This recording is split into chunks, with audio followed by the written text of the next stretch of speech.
أن لا إله إلا الله Kita mulai. Bismillahirrahmanirrahim.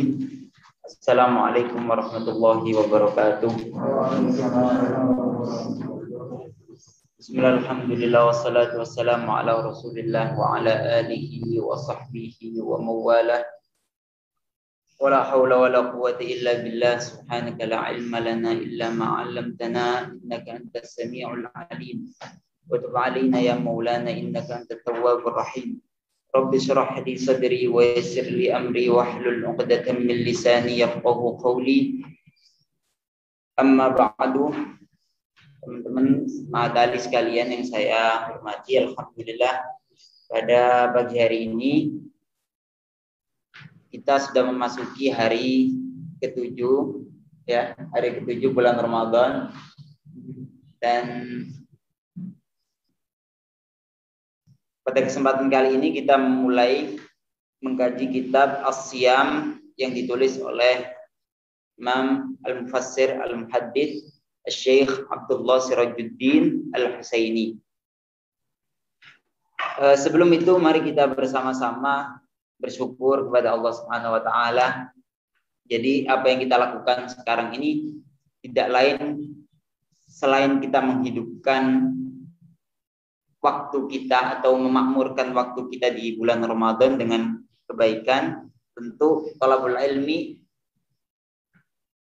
sebagaimana dikatakan, talabul ilmi afdalul ibadah, bahkan afdalu minas sunan, kan begitu. At-ta'allum atau at-ta'lim afdalu minas sunan, min ibadah, dari ibadah-ibadah yang sunahkan. Dan yang kita lakukan ini merupakan yaitu suatu kebaikan, suatu ketaatan untuk mengisi waktu-waktu kita di dalam bulan suci Ramadan. Itu yang pertama yang patut kita syukuri. Dan yang kedua, apa yang kita lakukan ini juga tidak lain adalah menghidupkan tradisi yang sudah lama diterapkan atau dilakukan oleh ulama-ulama kita, terlebih ulama-ulama yang ada di Indonesia. Kalau kita perhatikan sejarahnya dari pesantren-pesantren itu, bahkan sampai sekarang masih ramai di kalangan pesantren ketika waktu atau datang bulan Ramadan, mulai itu pesantren diliburin, kegiatan semua diganti jadwal baru, jadwal pasaran, kan gitu. Saya kira di pesantren-pesantren Betawi juga sama ya sama gitu. Lah ini yang kita lakukan ini juga meneruskan tradisi yang sudah berjalan lama itu. Ya paling tidak meskipun apa yang kita lakukan jauh dari apa yang dilakukan oleh ulama-ulama kita, tetapi di situ ada tasyabbuh. Kita ya berupaya untuk menyamakan diri kita sebagaimana apa yang dilakukan oleh ulama-ulama kita. Kalau mereka belajar, setidaknya kita gambarannya atau dohir kita justru kita mirip lah.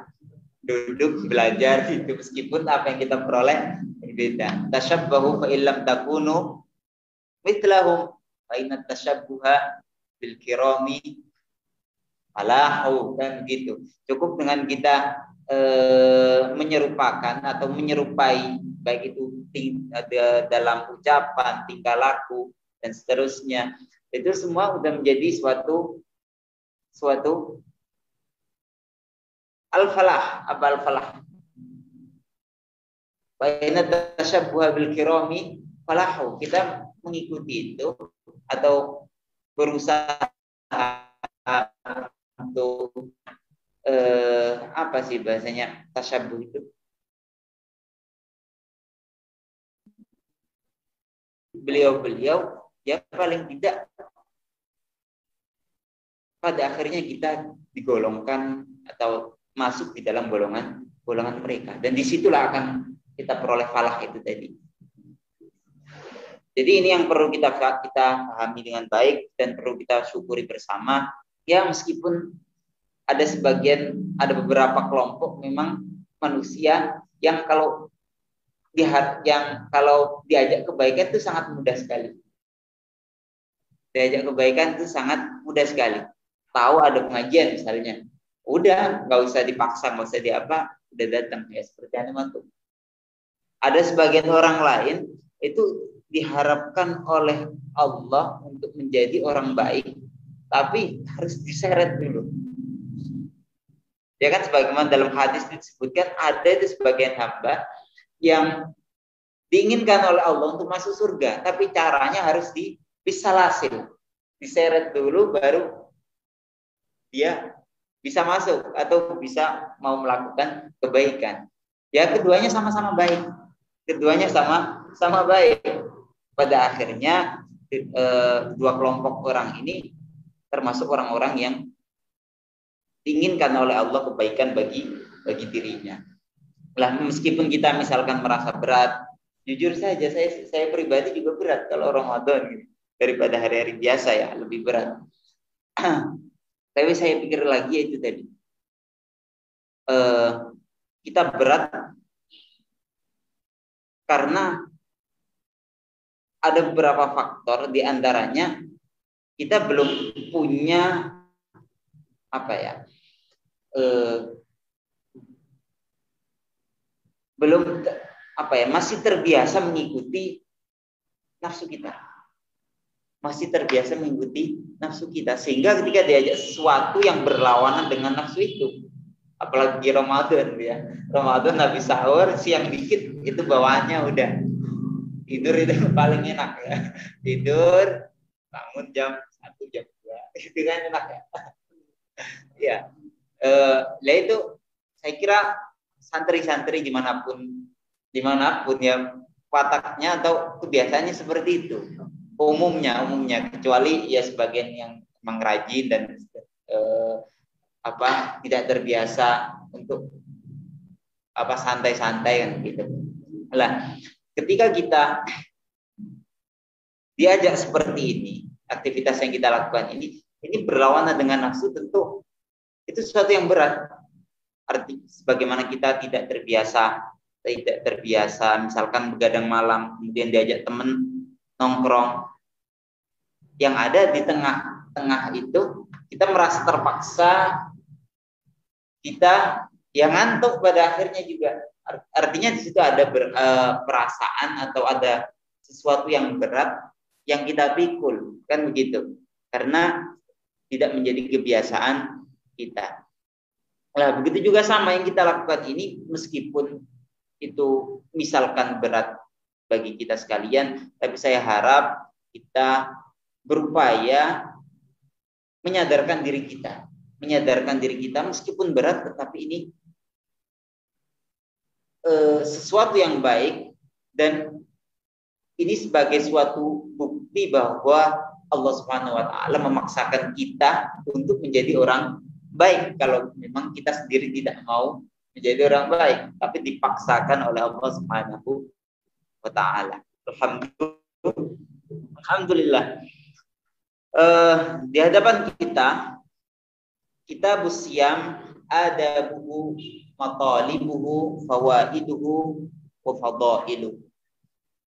Jadi di hadapan kita, ini pertemuan pertama yang akan kita bahas ini adalah kitab As-Siyam, yang mana di dalamnya nanti dibahas tentang adab atau etika-etika puasa, matalib, tuntutan atau tuntunan atau tuntutan apa sih yang dituntut dalam puasa, fawaid, manfaat, fadail, dan keutamaan puasa. Jadi secara keseluruhan kitab ini membahas tentang adab-adab, kemudian tuntunan atau tuntutan puasa, manfaat atau faedah puasa, dan keutamaan puasa.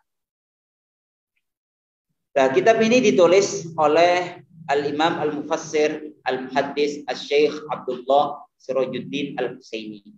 Sebagaimana yang kita ketahui, beliau ini termasuk salah satu ulama besar dari Suriah, tepatnya di Halab. Lahir di Halab beliau, Aleppo. Halab itu Aleppo. Beliau merupakan paman dari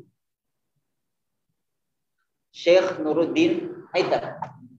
Beliau paman dari Syekh Nuruddin Aitar. Atau dengan kata lain, Syekh Nuruddin Aitar sebagaimana yang pernah kita jelaskan sebelumnya pada pelajaran kita dulu. Berarti Syekh Nuruddin Aitar ini termasuk keponakannya Syekh Abdullah Sirajuddin. Nah, beliau ini termasuk keluarga Al-Husaini, keluarga Ahlul Bait melalui jalur Sayyidina Husain. Nah, kalau Syekh Nuruddin Aitar, beliau dari jalur ayah Hasani, jalur ibunya Syekh Nuruddin Aitar itu saudara perempuannya Syekh Abdullah Sirajuddin. Jadi Syekh Abdullah Sirajuddin punya kakak atau adik perempuan itu yang dinikah oleh ayahnya Syekh Nuruddin Aitar yang termasuk keturunan Rasulullah melalui jalur Sayyidina Hasan. Paham ya? Jadi Syekh Abdullah Sirajuddin, ya sebagaimana yang kita ketahui di antara karangannya beliau ada kitab Mustalah Syarah Baihuniyah, ya kan? Syarah Baihuniyah. Kemudian yang lain ada kitab yang fenomenal juga dulu pernah kita dikaji masyayikh, itu kitab Sayyidina Muhammad Rasulullah Sallallahu Alaihi Wasallam tentang Syama'il Rasulullah Sallallahu Alaihi Wasallam. Dan masih banyak juga kitab-kitab yang lain. Mungkin sedikit kita akan bahas tentang tarjamah beliau. Ya seharusnya nggak perlu kita panjang-panjang karena tema kita yang kita kejar ini khataman kitab, tapi nggak masalah sebagai pemicu semangat untuk kita sekalian. Jadi beliau ini memang terkenal sebagaimana disampaikan oleh Syekh Nuruddin Aitar, dari kecil itu punya keistimewaan. Di antaranya beliau ketika masih seumuran, masih balita, dalam arti udah mulai dewasa atau masih kecil lah.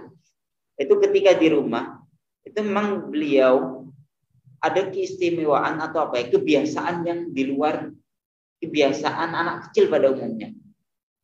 Jadi saat itu sebagaimana yang disampaikan oleh Syekh Nuruddin Aitar, waktu kecil itu beliau itu suka kalau ayahnya itu capek,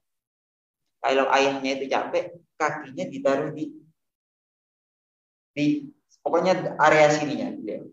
Kemudian dipijetin, dicium-ciumin. Itu kebiasaan kecil gitu. Kaki ayahnya itu dipijetin, ditaruh di tempat sini sambil dicium-ciumin. Begitu terus, kata Syekh Nuruddin itu sering sekali. Kalau yang melihat ayahnya capek, ya begitu, kakinya disenderin ke bagian sini lah, bagian dada sampai bawah. Kan kalau kaki dikencengin gini kan enak, ogah. Ya kan? Kencengin, tempelin kayak kita tempel tembok aja. Lah, begitu nggak cuma dipijetin tapi dicium-ciumin. Itu dari kecil beliau. Lah, kalau hormat beliau di ibunya, itu beliau dari kecil memperhatikan kegiatan di rumah. Jadi apapun yang dikerjakan ibunya di rumah, baik dari bersih-bersih rumah, baik dari masak dan seterusnya, pokoknya urusan rumah itu beliau sudah memperhatikan dari kecil. Artinya apa? Saya di sini menangkap bahwa beliau itu punya kepedulian besar terhadap orang tua. Birrul walidainnya itu melebihi birrul walidain anak kecil yang seumuran dengan beliau pada saat itu. Belum lagi ketika beliau sudah memasuki pesantren Al-Khosrawiyah, kalau nggak salah pesantrennya namanya, itu beliau juga menjadi siswa atau thalib yang kalau kita kan kelasnya itu siswa atau santri yang bangga punya kiai, ya nggak? Oke, saya itu beliau itu saya sih bulan dan seterusnya. Kiai saya namanya bulan. Kita kan bangga dengan seperti itu. Tapi kalau beliau kelasnya bukan beliau yang bangga. Tapi guru-guru beliau itu bangga punya murid yang namanya Syekh Abdullah Sirajuddin. Nah ini kalau kelas grade-nya itu ya yang high class lah. Murid yang high class itu yang seperti itu, bukan siswa yang hanya bangga dengan gurunya, meskipun memang harus, tetapi guru yang bangga punya murid seperti beliau. Lah, kegiatan beliau itu ketika liburan itu beliau isi dengan menghafalkan hadis kutubus sittah, kemudian tarhib wa tarhib, dan kitab-kitab hadis yang lain seperti musnad dan seterusnya. Sampai dikatakan sama Syekh Nuruddin Iter, beliau itu sampai akhir hayatnya itu menghafalkan sekitar 800.000 hadis. Hadis yang beliau hafalkan itu mencapai 800.000 atau 80.000 hadis.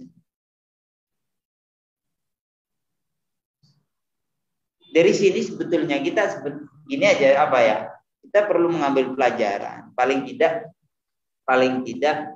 waktu yang kita miliki itu kita pergunakan sesuatu yang benar-benar bermanfaat. Atau paling tidak, misalkan tidak bisa bermanfaat, itu tidak maksiat. Kalau tidak betul-betul bermanfaat, ya tidak maksiat, itu sudah alhamdulillah kalau bagi kita lah.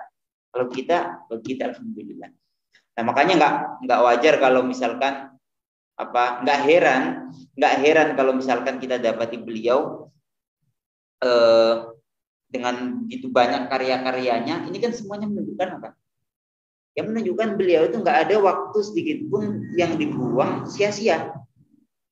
Tewa-tewe, tahu tewa-tewe? Diam aja nggak tahu apa yang mau dilakuin. Itu kan sesuatu yang buang-buang umur, ya kan? Buang-buang umur, leha-leha gitu. Nah, makanya ya kita berupaya bagaimana kita bisa mengikuti jalan yang ditempuh oleh ulama-ulama kita, ya guru-guru kita lah secara umum, sehingga kita pada akhirnya juga bisa sampai pada apa yang telah dicapai oleh guru-guru kita. Karena pada akhirnya kita bisa mengetahui sesuatu itu melihat dari kebiasaan. Kita bisa mengetahui sesuatu itu dari kebiasaan. Kalau kita ingin seperti orang-orang tertentu, kelompok tertentu misalkan, kita perhatikan aja gimana sejarah perjalanan beliau. Orang itu misalkan ada orang keren nih, tokoh siapa gitu. Bagaimana beliau bisa seperti itu? Kita perhatikan aja. Atau kita tanya pada orangnya langsung, dulu itu perjalanan hidup kamu seperti apa? Kok bisa sekarang hingga seperti ini? Lah, kalau kita tahu seperti itu, kalau kita jalan di tempat yang sama, mengikuti jejak dia, pada akhirnya juga sampai di tempat yang sama, atau pencapaiannya juga akan sama. Akan tetapi pada prakteknya kita juga sadar, prakteknya nggak semudah itu. Makanya di sini kita perlu yang namanya memohon kepada Allah taufik. Perlunya taufik di situ. Kita ini tahu ini benar, ini salah, tapi kok prakteknya yang benar gak kita lakukan, yang salah atau yang gak benar justru kita kerjakan. Padahal tahu loh. Nah, itu kembali kepada taufik. Makanya kita yaitu di samping kita belajar, tidak cukup di situ, ibadah juga perlu kita perbaiki bersama-sama. Ya, untuk menghidupkan itu tadi agar nafsu tidak menguasai kita, akan tetapi ilmu yang kita miliki itulah yang bisa mengendalikan kita untuk mengerjakan sesuatu yang diyakini benar dan meninggalkan suatu perkara yang diyakini salah. Begitu. Baik. Langsung saja kita mulai. Bismillahirrahmanirrahim. Jadi target kita insya Allah sampai akhir nanti atau tanggal berapa itu kita bisa mengkhatamkan kitab ini. Karena kalau kita lihat halamannya cuma 60 atau 58 halaman, dan sang ini kalau melihat halaman yang demikian sangat mungkin untuk khatam. Sangat mungkin untuk kita khatamkan. di samping itu kajiannya atau muatan pembahasan insya Allah nggak terlalu rumit, nggak terlalu rumit. Teman-teman ya cukup memperhatikan. Ya saya harap kalau misalkan ada sebagian atau makna dari kitab yang saya sampaikan kalau bisa dicatat. Nah, kalau tradisi di pesantren itu perkata, malah tradisi di pesantren itu perkata disalin maknanya. Nah, kalau misalkan teman-teman yang tahu-tahu maknanya nggak perlu belajar, nggak apa-apa. Tapi yang misalkan tidak diketahui, saya harap itu ditulis sehingga nanti ketika sudah selesai belajar itu ada ada kesan tersendiri lah. Kalau yang saya rasakan belajar dulu dari pesantren seperti itu. Baik, bismillahirrahmanirrahim. Oh ya, maaf, sebelum itu ya, beliau ini dulu kita juga sempat disampaikan oleh Syekh Mar'i ketika belajar Mustalahul Hadis. Jadi di antara pesan daripada Syekh Abdullah Sirajuddin itu bisa dilihat di awal, ayyuhal qari al-karim, iqra' surat al-Fatihah kullama qara'ta fi kitabin min kutubi.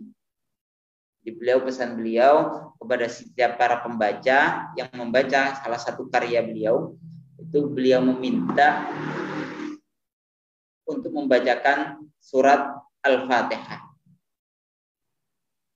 Diperuntukkan siapa? Wahdi thawabaha ilal allamah asy-syahid asy-syahir, ya, al-allamah asy-syahir wal ariful kabir hamili liwa'il hujjah bil kitabi was sunnah wal mufassir wal muhaddis bil asanid al muttasilah an kibaril muhaddisin fil Halab wa Dimashq wal Maghrib wa ghairiha min al bilad al islamiyah bi ijazat aliyatil asanid mahfuzatan indi. Siapa beliau? Sayyidi wa syaikhi walidil karim Syekh Muhammad Najib Sirajuddin Al-Husaini rahimahullahu taala wa jazahu 'anil muslimina khaira innahu huwas samiul alim. Beliau berpesan sebelum kita membaca karya-karya beliau, beliau berpesan pada kita untuk atau meminta kepada kita untuk membacakan surat Al-Fatihah, dihadiahkan untuk orang tuanya Syekh Muhammad Najib Sirajuddin Al-Husaini, agar kita juga mendapatkan keberkahan dari beliau. Ya, sebelum kita mulai, mari kita baca dulu Al-Fatihah. Surat Al-Fatihah kita hadiahkan kepada Syekh Abdullah Sirajuddin wa walidihi Syekh Muhammad Najib Sirajuddin Al-Husaini, juga para guru-guru kita, orang tua kita, keluarga-keluarga kita. Mudah-mudahan Allah memberikan keberkahan kepada kita sekalian dengan apa yang kita baca dan bisa sampai selesai, bisa menyelesaikan, mengkhatamkan kitab ini pada bulan Ramadan ini. Dan mudah-mudahan juga nanti setelah Ramadan kita teman-teman sekalian betul-betul kembali atau lebih semangat lagi dalam belajar kita. Ala dunya wa ala kulli natin salih wa ila hadratina Muhammad sallallahu alaihi wasallam. Al-Fatihah. A'udzu billahi minasyaitonir rajim. Bismillahirrahmanirrahim. Alhamdulillahirabbil alamin arrahmanir rahim maliki yaumiddin iyyaka na'budu wa iyyaka nasta'in ihdinas siratal mustaqim siratal ladzina an'amta 'alaihim ghairil maghdubi 'alaihim waladdallin amin. Bismillahirrahmanirrahim. Qala al-muallif rahimahullahu ta'ala wa nafa'ana bihi wa bikum fid dharain amin. Alhamdulillahi rabbil alamin. Wassalatu wassalamu ala sayyidina Muhammadin khatamin nabiyyin wa ala alihi wa sahbihi ajma'in.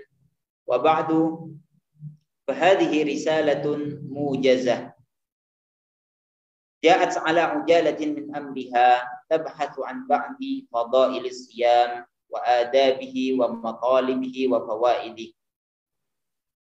Jadi beliau dalam permulaan kitab ini pertama-tama beliau mengucapkan hamdalah kemudian bersalawat kepada Nabi Muhammad sallallahu alaihi wasallam. Kemudian beliau mengatakan bahwa kitab yang ada di hadapan kita ini merupakan risalah mujazah. Jadi tulisan atau risalah yang ringkas. Ja'at ala ujalatin min amriha.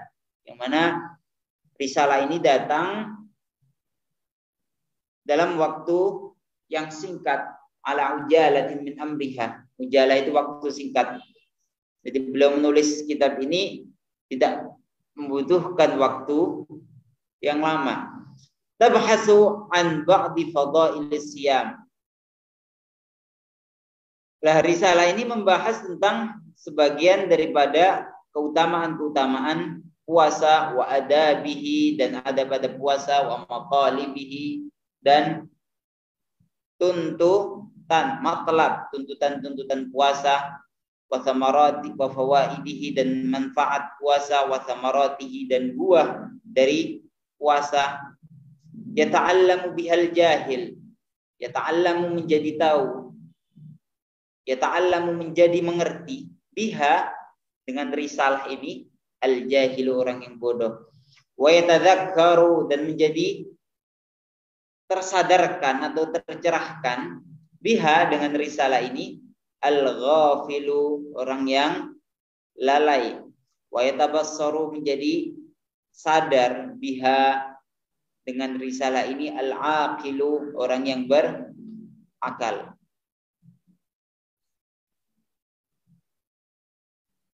Jadi beliau dalam kitab As-Siyam yang beliau tulis ini, pertama tadi beliau tulis dalam waktu yang singkat. Di mana kitab ini beliau merangkum beberapa keutamaan, ya tidak keluar dari pembahasan ini, yaitu keutamaan puasa, ada puasa, tuntutan puasa, manfaat puasa dan buah dari as-siyam. Jadi ada 5 pembahasan yang akan dibicarakan atau akan dikupas oleh beliau dalam kitab yang ada di hadapan kita. Tujuannya apa beliau menulis ini? Tujuannya ta'allamu bihal jahil, agar di antara kita sekalian kalau misalkan belum mengetahui persoalan-persoalan itu tentang keutamaan puasa, faedah puasa, etika, adab yang harus kita lakukan ketika puasa.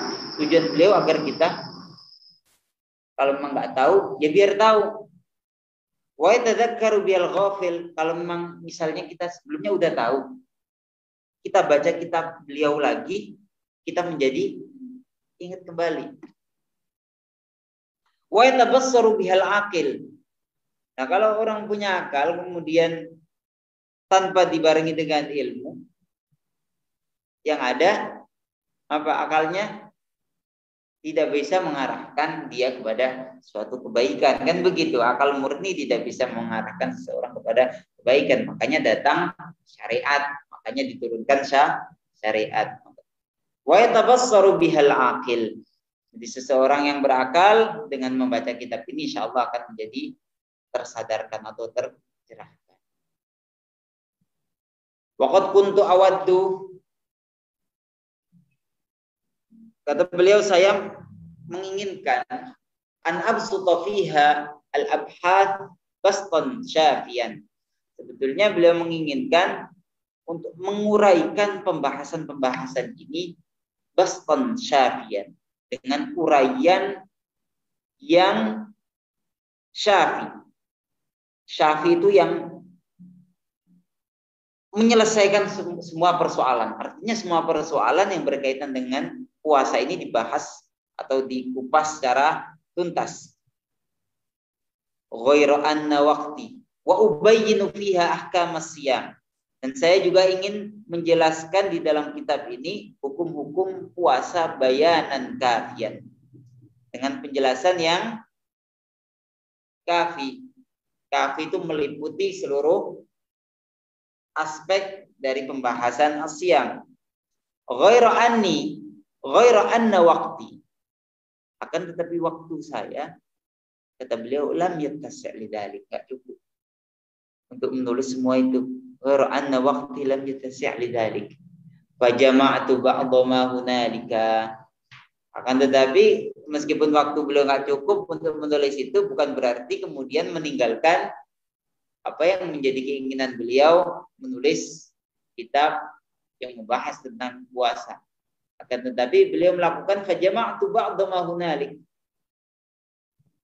Kemudian saya mengumpulkan sebagian pembahasan yang berkaitan dengan puasa. Berarti enggak semuanya. Wala'alla Allah Ta'ala yuwaffiqani fit tab'ati tsaniyah. Mudah-mudahan Allah Subhanahu wa taala memberikan aku taufik, kata beliau, fit tab'ati tsaniyah, dalam percetakan yang kedua, ila istiqsa'i jami'i dzalik, agar bisa meliputi seluruh pembahasan tentang puasa. Inna rabbi la sami'ud du'a wa mujibu ar-raja. Jadi jelas ya. Jadi jelas siapa Anwar ya.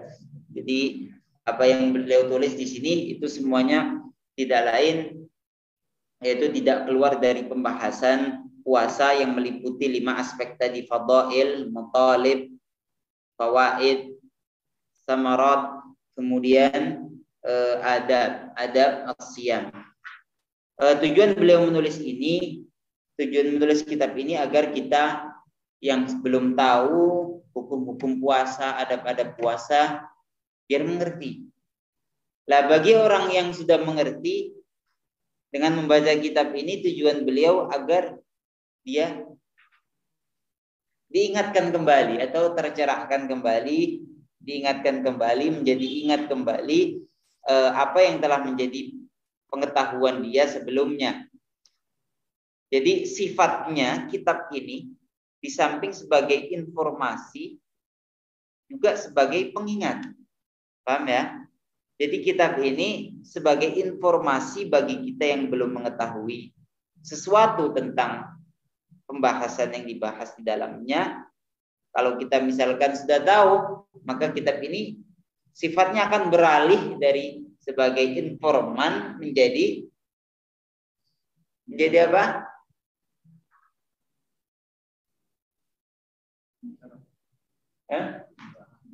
Menjadi pencerahan atau pengingat kita kalau misalkan sudah mengetahui hal tersebut. Selanjutnya masyru'iyatus shaum. Pensyariatan istiqsa itu meliputi jami' dzalika, seluruh pembahasan tadi. Masyru'iyatus shaum. Jadi bab tentang pensyariatan puasa. Hadzal mawdu' yahtawi ala fusul. Jadi tema pensyariatan puasa ini memuat beberapa fasal. Jadi ada tema besarnya yaitu masyru'iyah as-shaum, yang mana di dalamnya terdapat beberapa fasal. Di antara fasalnya al-faslul awwal umumu tasyri'is siyam li jami'il umam. Pasal yang pertama yaitu umum apa? Syariat puasa bersifat umum bagi seluruh umat. Al-faslul awal, fasal yang pertama mengenai syariat puasa yang bersifat umum dalam pengertian dia diterapkan menjadi suatu kewajiban bagi setiap umat, dari umat Nabi Muhammad dan umat-umat Nabi sebelumnya. Sebagaimana disampaikan atau difirmankan oleh Allah Subhanahu wa taala, qala Allah taala, ya ayyuhalladzina amanu kutiba alaikumus shiyamu kama kutiba alal ladzina min qablikum la'allakum tattaqun. Kutiba alaikumus shiyam kama kutiba alal ladzina min qablikum. Faqad dallat hadhil ayatul karimah. Ayat ini menunjukkan faqad dallat hadhil ayatul karimah. Ayat ini menunjukkan ala anna siyam, bahwa puasa adalah syar'un amun, adalah syariat yang bersifat umum. Dalam arti lihadhil ummati walisairil umami qablaha, diperuntukkan untuk umat ini, yaitu umat Nabi Muhammad sallallahu alaihi wasallam, walisairil umami qablaha, dan juga umat-umat sebelumnya. Lam takhlu anhu syari'atun samawiyah. Lam takhlu anhu, tidak lepas atau tidak bersih, tidak terbebas, anhu, lam takhlu, tidak terbebas, anhu, dari puasa, syari'atun samawiyatun. Jadi tidak ada syariat atau agama samawi satupun yang tidak disyariatkan di dalamnya puasa. Jadi seluruh umat Nabi Muhammad dan umat para rasul sebelum Nabi Muhammad itu semuanya mendapatkan kewajiban puasa. Diberi kewajiban oleh Allah Subhanahu wa taala puasa. Artinya ibadah puasa itu punya karakteristik sendiri atau punya keistimewaan tersendiri yang mana setiap orang itu membutuhkan ibadah tersebut. Beda yang namanya ibadah-ibadah yang lain seperti sholat atau yang lain. Kalau misalkan kita diwajibkan kita diwajibkan sholat sehari 5 waktu. Kalau umat-umat sebelum kita, apakah diwajibkan sholat sama seperti kita?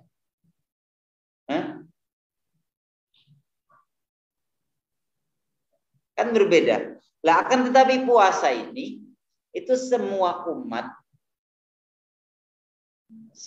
umat dari para rasul itu semuanya diwajibkan untuk melakukan puasa, meskipun nanti disebutkan jumlah hari itu berbeda-beda di antara satu agama dan agama-agama samawi yang lainnya. Lah karakteristik ini hanya dimiliki oleh puasa. Kenapa? Kenapa semua orang kan gini?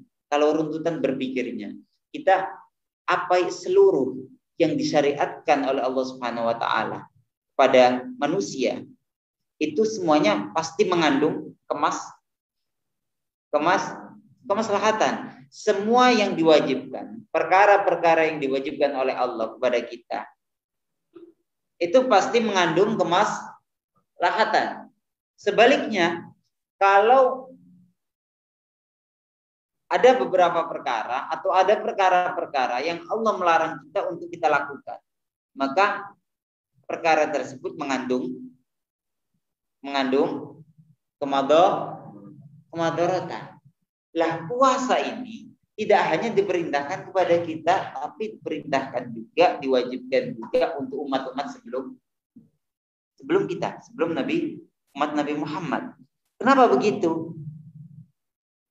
Kok nggak ada perbedaan antara umatnya Nabi Musa dengan umatnya Nabi Muhammad? Kok sama-sama diwajibkan puasa? Anwar, lah kenapa kok tidak dibedakan antara umat Nabi Muhammad dengan umat Nabi Isa? Alasannya li'annahu maslahatun basyariyyatun asasiyah. Karena puasa ini kemaslahatan manusia yang bersifat asasi. Artinya semua orang butuh. Kalau kemaslahatan yang asas, yang mendasar, maslahat yang mendasar, ini kemaslahatan semua orang pasti membutuhkannya. Tidak membedakan apakah itu umatnya Nabi Muhammad, apakah itu umatnya Nabi Isa, umatnya Nabi Musa, atau rasul-rasul yang lain. Wa martabatu kamalin samnya. Dan juga karena puasa ini merupakan derajat kesempurnaan yang luhur. Martabatu kamalin, derajat kesempurnaan, samiyatin yang luhur. Bagaimana dikatakan sebagai kesempurnaan yang luhur? Yursyiduna ila hadhil hikmah, memberikan petunjuk pada kita, hadhil hikmah, pada hikmah ini, bahwa puasa merupakan kemaslahatan yang bersifat asasi dan suatu bentuk martabat kesempurnaan yang luhur, yaitu qauluhu ta'ala, firman Allah Subhanahu wa ta'ala, la'allakum tattaqun. Ya ayyuhalladzina amanu. Jadi puasa ini diwajibkan kepada kita sekalian dan juga diwajibkan kepada umat-umat sebelum Nabi Muhammad, sebelum kita. Pada akhirnya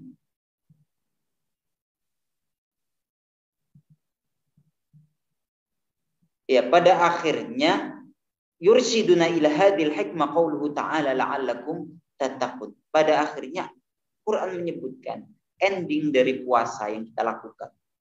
Endingnya, di samping mengandung kemaslahatan tadi yang disebutkan, endingnya kalau kita mau berpuasa, mau menjalankan puasa yang kewajiban puasa yang diperintahkan oleh Allah kepada kita, tujuannya kita ya pada akhirnya puncaknya itu kita bisa sampai pada derajat bertakwa. Yursiduna ila hadhil hikmah qauluhu ta'ala la'allakum tattaqun. Apa maksudnya la'allakum tattaqun? Ai la'allakum tablughuna. Apa artinya la'allakum? Ya agar kalian tablughuna, mencapai bisiyamikum, dengan puasa kalian, maratibat taqwa, derajat atau martabat ketakwaan. Jadi ending dari kewajiban puasa, Allah memberikan kewajiban, mewajibkan kepada kita sekalian untuk melakukan puasa dari pagi, udah nggak makan, udah nggak minum sampai maghrib. Begitu juga nanti apa adab-adab yang perlu dilakukan ketika seseorang berpuasa. Misalkan ketika ada yang yukhasimuhu, ada yang mengajak berantem, dia harus mengatakan ini so'im, tidak meladeni sesuatu yang tidak penting. Nah, ini tujuannya pada akhirnya atau ending dari syariat ini adalah agar kita sekalian bisa mencapai suatu derajat, yaitu derajat ketakwaan. Allati tantawi fiha al-wiqayat al-mani'ah. Tidak cukup derajat ketakwaan. Artinya kita tidak berhenti di situ. Memang ini tujuan utama dari puasa, endingnya agar kita bisa sampai pada atau tergolong sebagai orang-orang yang bertakwa. Allati tantawi fiha al-wiqayat al-mani'ah. Dan maratibut taqwa ini, derajat ketakwaan ini, kalau kita pahami derajat ketakwaan, ya, derajat ketakwaan apa sih yang dimaksud dengan ketakwaan? Pada akhirnya seseorang dengan puasa, ini kan suatu madrasah, suatu tempat kita belajar untuk mempelajari kehidupan kita dalam 1 tahun 11 bulan setelah Ramadan. Lah, dalam dalam bulan Ramadan itu mencerminkan kehidupan kita selama 11 bulan setelahnya. Makanya dalam 1 bulan ini, bulan Ramadan, kita dituntut diantaranya jangan ghibah, jangan namimah, jangan dusta, jangan melakukan hal-hal yang dilarang oleh agama, kan begitu.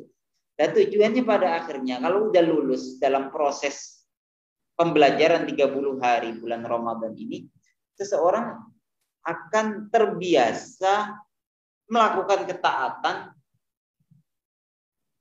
dan merasa tabuh melihat atau melakukan suatu maksiatan. Pada akhirnya kan itu yang dicari. Nah ini ketika derajat takwa itu diperoleh oleh seseorang. Takwa kalau kita pelajari lebih dalam, allati tantawi fiha al-wiqayat al-mani'ah.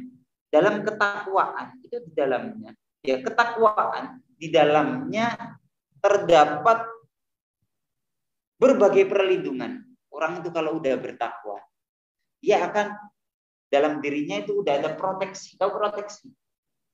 Jadi kayak antivirus. Baik itu virus yang sifatnya hati, sifatnya qalbiyah, sifatnya amalia, sifatnya jasadiyah dan seterusnya. Orang kalau udah sampai pada derajat ketakwaan, maka di dalam dirinya itu ada suatu perlindungan, ada beberapa perlindungan yang mana disebutkan oleh beliau. Yang pertama, wiqayatul jismi minal amrad. Jadi perlindungan atau bahasa itunya proteksi, ya, proteksi. Jadi orang kalau udah sampai pada batas ketakwaan melalui puasa tadi, yang ia peroleh bukan tidak hanya sekedar sesuatu yang bersifat ukhrawi dalam arti pahalanya nanti di surga, tapi dia juga mendapatkan beberapa kemanfaatan atau perlindungan dalam kehidupannya di dunia. Yang pertama, tantawi itu meliputi atau mencakup fiha di dalamnya, tercakup fiha di dalamnya al-wiqayat al-mani'ah. Al-wiqayat itu perlindungan, al-mani'ah itu yang kokoh. Al-wiqayat perlindungan, al-mani'atu yang kokoh. Wiqayatul jismi minal amrad. Yang pertama, perlindungan tubuh minal amradi dari penyakit. Yang kedua, wiqayatul jawarih, dan perlindungan atau proteksi anggota tubuh minas syahwati dari syahwat. Wa wiqayatul uquli wal afkar, dan perlindungan akal dan pikiran minas syubuhati dari syubuhat. Wa wiqayatul qulubi minal wasawisi wal aghyar, dan perlindungan hati minal wasawis dari waswas wal aghyari, dan apa aghyar? Dunia atau sesuatu selain Allah, kama sayattadhihu ba'du dzalika insyaallah taala. Jadi beliau menjelaskan dalam paragraf ini mengenai masyru'iyatus shaum, kenapa puasa tidak hanya disyariatkan kepada umat Nabi Muhammad. Karena ibadah puasa itu merupakan ibadah yang menjadi kebutuhan setiap orang. Ya. Ibadah puasa itu menjadi kebutuhan setiap orang. Karena sifatnya adalah kemaslahatan asasi sebagaimana yang disebutkan beliau tadi. Dan juga martabatu kamalin samiyah. Jadi puasa ini suatu derajat kesempurnaan seseorang yang tinggi. Dan maksudnya apa? Maksudnya derajat yang tinggi itu adalah seseorang dengan ibadah puasa bisa tergolong, bisa masuk di dalam golongan orang-orang yang bertakwa. Di mana takwa dalam pemahaman semestinya orang kalau sudah bisa menjalankan segala sesuatu yang telah diperintahkan oleh Allah dan benar-benar sudah bisa menghindari atau meninggalkan perkara-perkara yang dilarang, baik itu sifatnya lisan, baik itu sifatnya tindakan, baik itu sifatnya hati. Ini kan ada kemaksiatannya semua masing-masing.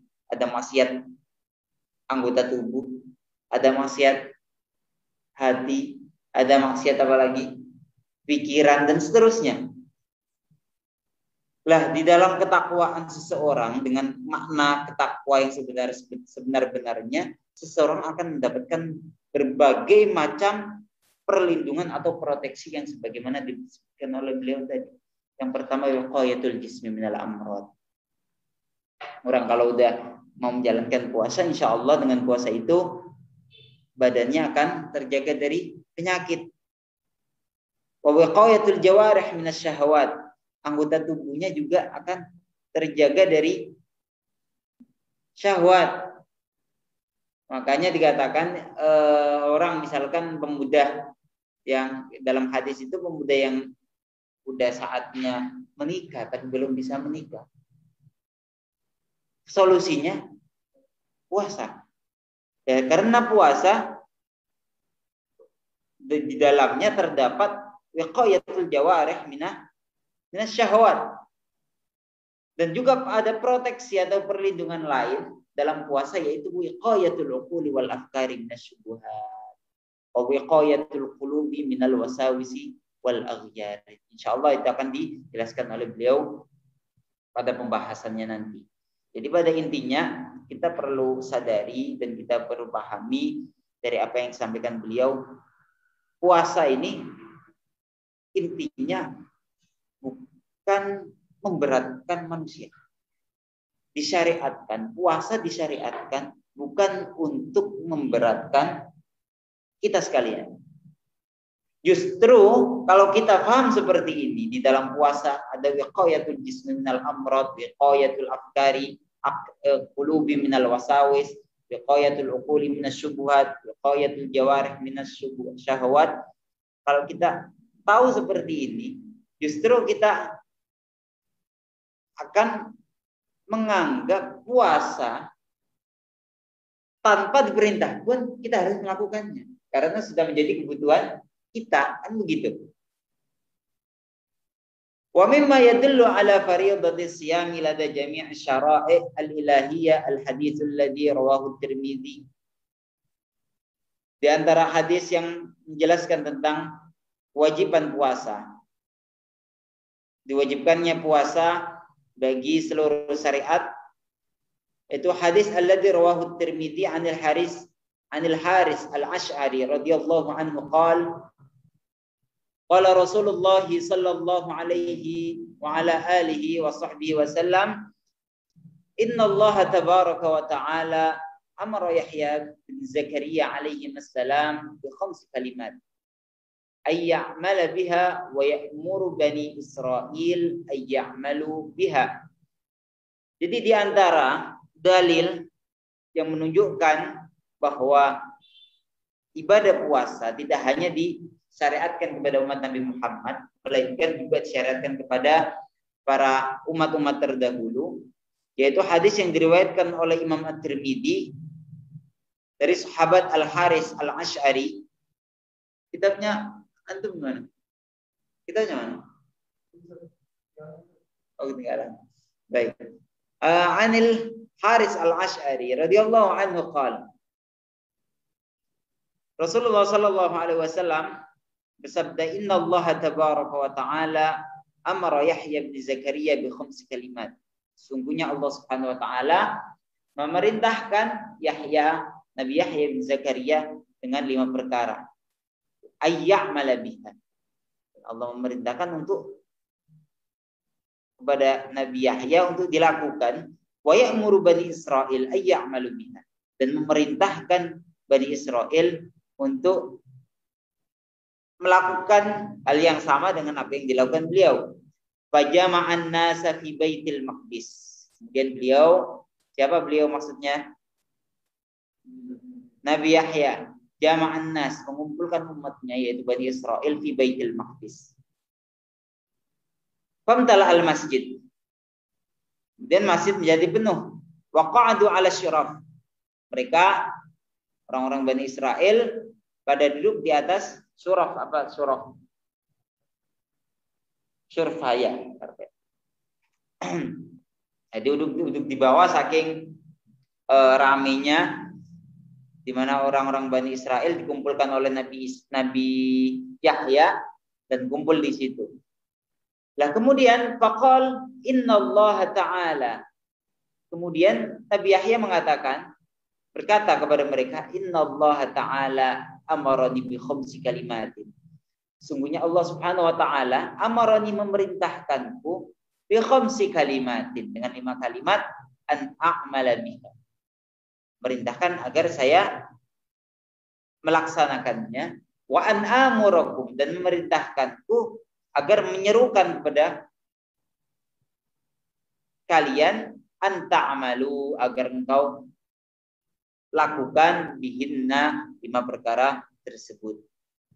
Nah, 5 perkara yang Allah perintahkan kepada Nabi Yahya ibn Zakaria, dan Nabi Yahya juga ditugaskan untuk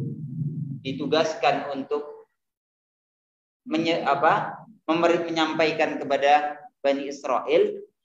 Apa aja? Yang pertama, awwaluhunna an ta'budullaha wa la tusyriku bihi syai'a. Yang pertama yaitu hendaknya kalian menyembah Allah wa la tusyriku, dan jangan menyekutukan bihi dengan Allah syai'an, sesuatu. Wa inna mathala man asyraka billah, sesungguhnya perumpamaan seseorang asyraka yang menyekutukan Allah, kama tali rojulin, itu seperti seorang lelaki ishtara yang membeli abdan, seorang hamba, min khalisi malihi,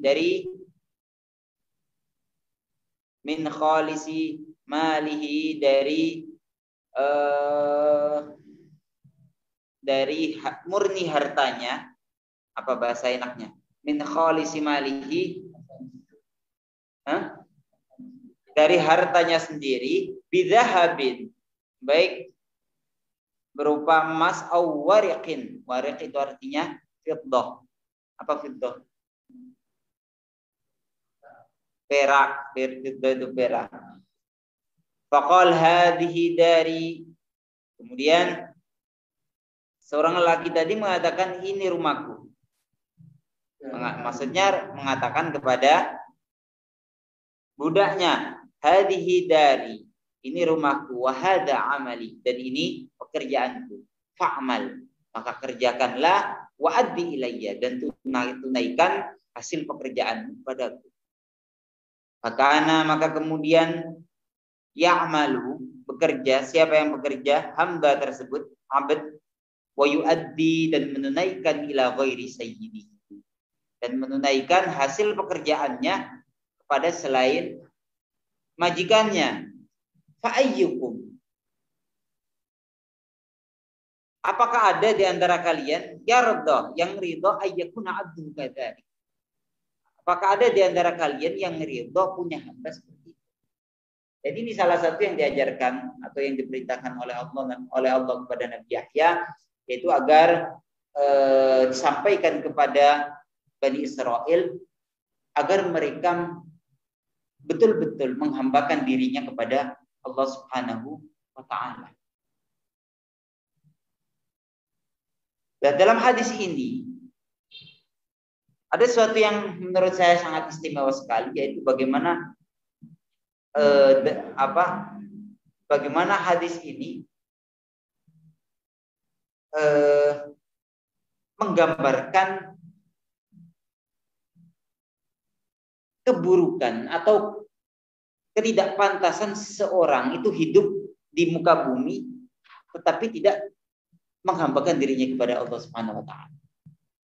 Dalam hadis ini digambarkan orang yang musyrik, orang yang menyekutukan Allah, itu gambarannya seperti misalkan ada seorang sayyid, tahu sayyid ya, majikan.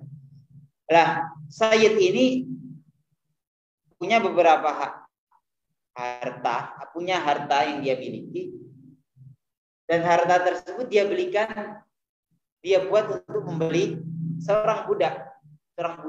Jadi murni dari uangnya sendiri dia beli budak. Nah, biasanya sebagaimana yang kita ketahui dalam kajian fikih, budak itu kan mau nggak mau, apa yang diinginkan sayyidnya harus nurut. Dan normalnya budak itu kerja untuk sayyidnya. Nah, maka ketika seseorang tadi sudah membeli budak dari hartanya sendiri, maka secara otomatis biasanya sayyid akan mengatakan kepada budaknya, memperkenalkan, oh ini rumah saya, ini pekerjaan saya, ini yang harus kamu lakukan. Nanti setelah kamu kerjakan ini, nanti hasilnya bawa ke saya, kan begitu seterusnya. Akan tetapi gambaran orang yang musyrik itu ada budak yang demikian, udah dibeli sayyid dengan uangnya sendiri. Akan tetapi dia bekerja bukan untuk sayyidnya. Dia bekerja bukan untuk sayyidnya. Saya ini misalkan punya budak, udah saya beli. Harapan saya ini budak ada di bawah kuasa saya agar dia nanti bekerja dan hasil pekerjaannya kembali, keuntungannya kembali kepada saya. Kan begitu. Lah akan tetapi setelah saya beli, ini orang budak ini justru malah bekerja sama saya. Tetapi hasilnya itu diberikan kepada orang lain. Jadi gambaran orang yang musyrik itu demikian. Jadi apakah ada orang yang di antara kita yang ridho kalau punya hamba seperti itu? Jangankan hamba, kita contoh pegawai aja. Pegawai, ya, pegawai itu umumnya bos. Apa yang dia dimau? Apa yang diinginkan bos kepada para pegawainya? Hah? Apa yang diinginkan bos kepada pegawainya? Patuh. Ya kan? Patuh dan agar pada akhirnya keuntungan itu diperoleh oleh bos itu. Makanya bos ya berani menggaji karyawan karena dia sadar betul bahwa pada akhirnya dia juga akan memperoleh keuntungan. Lah, ketika seseorang yang demikian sudah resmi menjadi pegawai, sudah resmi menjadi hamba, sementara dia justru malah bekerja untuk orang lain, maka di antara kita pun gak bakal ada yang ridho dengan hal demikian. Begitu juga orang di dunia ini. Manusia di dunia ini diciptakan oleh Allah, tetapi dia beramal untuk selain Allah. Begitu. Kita semua kan makhluk. Makhluk berarti kita milik pencipta. Lah kita ini milik Allah, akan tetapi tidak bekerja untuk Allah. Nah, itu gambarannya budak yang tidak bekerja untuk sayyid. Fa'ayyukum yarda ayyakuna abduhu kadzalik. Lah bakal ada orang yang ridho punya budak yang modelnya seperti itu. Wa innallaha ta'ala amarakum bis shalah, dan sesungguhnya Allah Subhanahu wa taala amarakum bis shalah, memerintahkan kalian bis salati dengan salat, memerintahkan salat. Fa idza shallaitum, dan jika kalian melakukan salat, fala taltafitu, dan maka janganlah kalian iltifat, menengok, ya. Gini nih apa bahasanya? Noleh, dan janganlah kalian menoleh. Fa innallaha, sesungguhnya Allah Subhanahu wa taala yansibu wajhahu. Yansibu itu ia menghadapkan wajhahu, wajahnya, liwajhi abdihi, pada wajah hambanya, fi salatihi, di dalam salatnya, malam yaltafit, selama dia tidak berpaling. Jadi yang di sini seolah-olah Allah Subhanahu wa taala, fa innallaha yansibu wajhahu liwajhi abdihi, seolah-olah Allah Subhanahu wa taala punya wajah. Nah, ini termasuk hadis mutasyabihat. Hadis mutasyabihat. Jadi sudah pasti makna dari hadis ini bukan zahirun nas. Makna dari hadis fa innallaha yansibu wajhahu liwajhi abdi, sesungguhnya Allah Subhanahu wa taala menghadapkan wajahnya pada wajah hambanya di dalam sholatnya selama tidak berpaling atau selama tidak menoleh.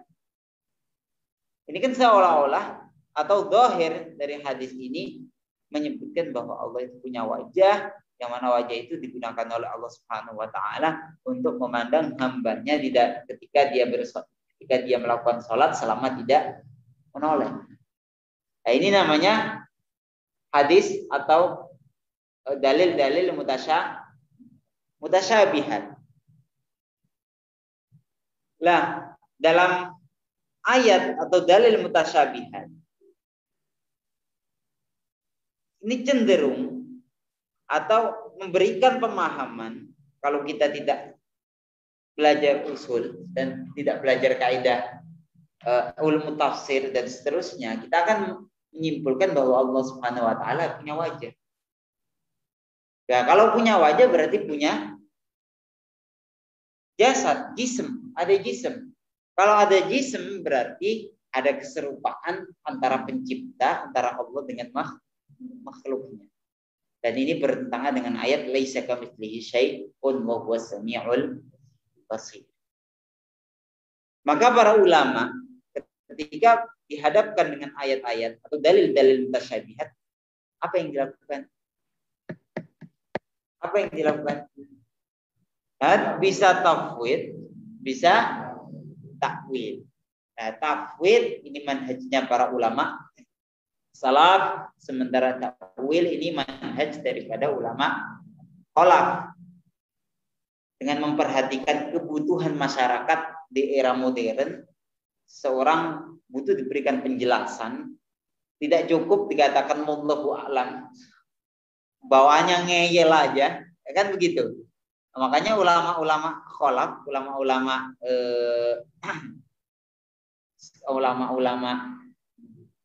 ya bisa dikatakan modern itu berpegangan pada metode takwil di dalam memahami ayat-ayat mutasyabihat.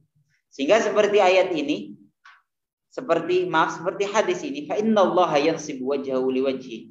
Ini diartikan annallaha yuqbilu ala abdi. Allah Subhanahu wa taala yuqbil ala abdi. Itu takwilnya.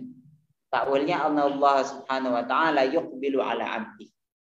Memandang, menghadap kepada hambanya. Bukan menghadapkan wajahnya, tetapi Allah Subhanahu wa taala melihat atau memandang atau ridha dengan hambanya yang melakukan sholat selama hamba tersebut tidak menoleh. Paham ya?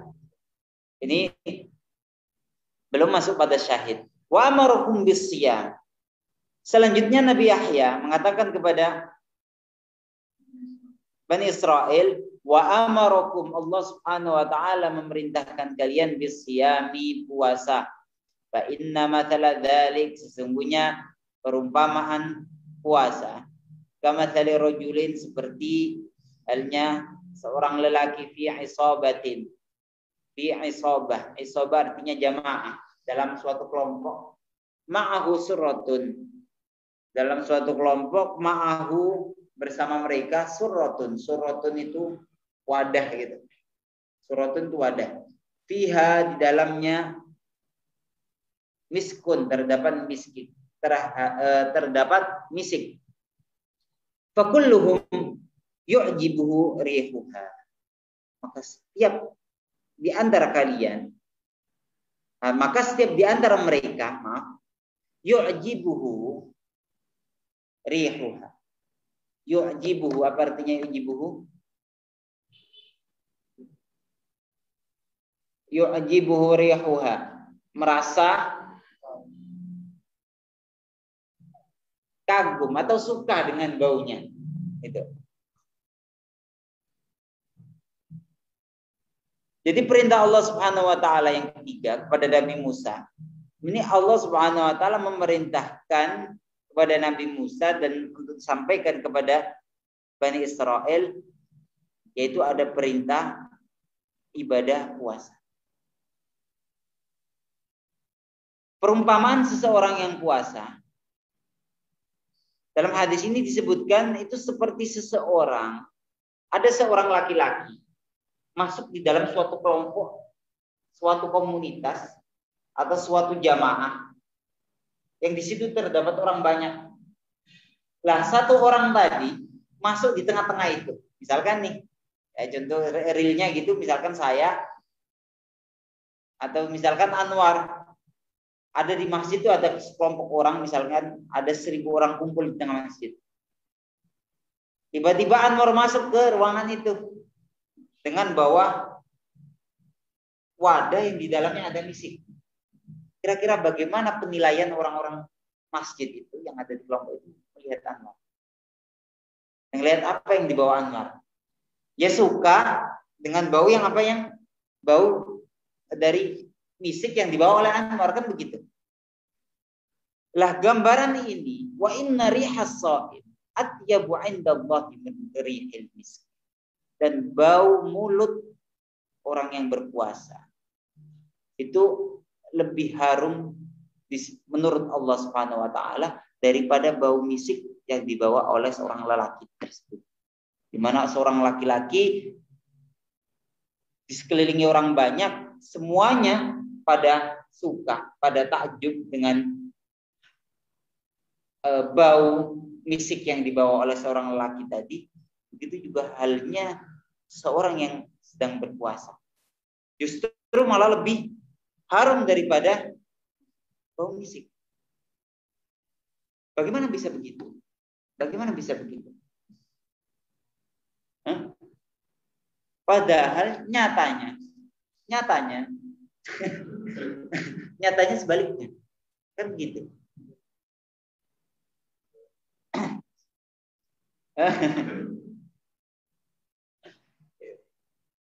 Syekh Muhammad Darwis menyebutkan, wa inna rihas shaim, bau mulut seseorang yang puasa itu lebih harum di sisi Allah daripada rihal misik.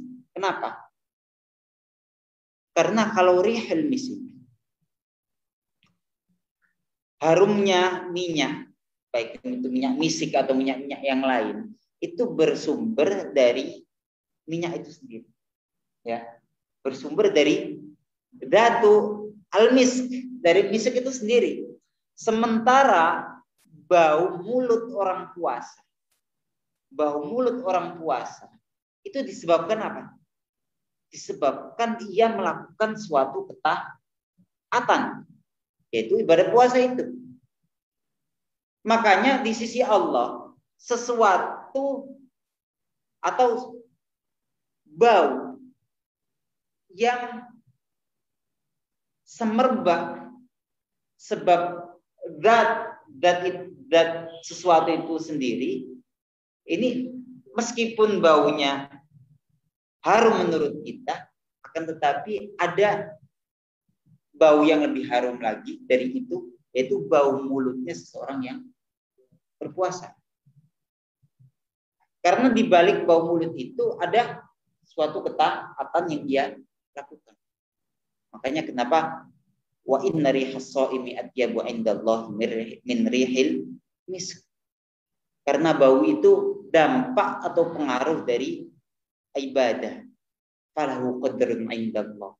Maka bau mulut tersebut dia punya tempat, punya kadar, punya ukuran, atau punya punya kedudukan di sisi Allah.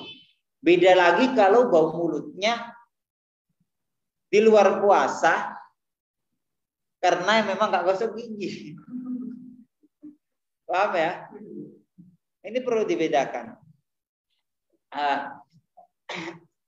Ini Syekh Muhammad menyebutkan begitu. Li'annahu atharu ibadatin falahu qadrun 'indallah.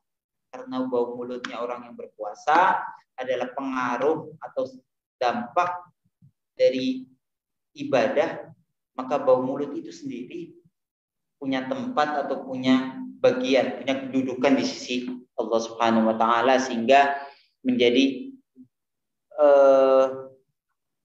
pewangian atau di sisi Allah lebih harum daripada rihul al-misk. Ini syahid daripada hadis yang mengenai masyru'iyatu as-shaum. Jadi syahidnya di sini. Syahidnya wa amarakum bisyam, bahwa puasa tidak hanya disyariatkan kepada umat Nabi Muhammad SAW, melainkan juga disyariatkan kepada umat Nabi Yahya ibn Zakaria alaihissalam, dan itu ditugaskan untuk disampaikan kepada Bani Israel. Kemudian perkara yang keempat, wa amarakum bis shadaqah. Allah Subhanahu wa taala memerintahkan kalian untuk melakukan sedekah, untuk menyedekahkan harta yang berlebih yang kalian miliki. Fa inna mathala dzalik. Jadi perumpamaan sedekah itu kamatsali rajulin, seperti seorang lelaki yang asarahul adu, yang ditawan oleh musuh. Fa'authaqu yadayhi ila unuqih. Mereka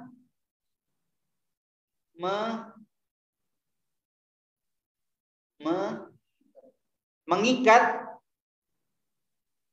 kedua tangannya ila unuqih, pada lehernya.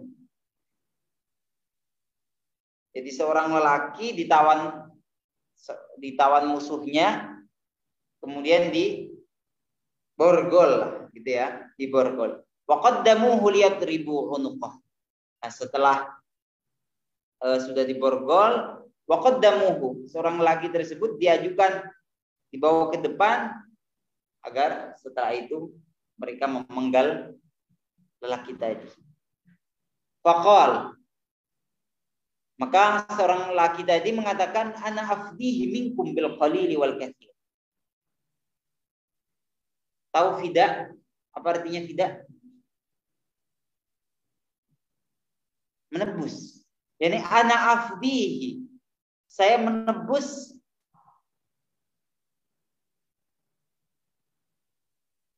ana afdihi, saya menebus apa? Maksudnya menebus jangan sampai dibunuh. Minkum, dari kalian bil qalili wal katsir. Faqal ana afdihi. Maaf. Faqal,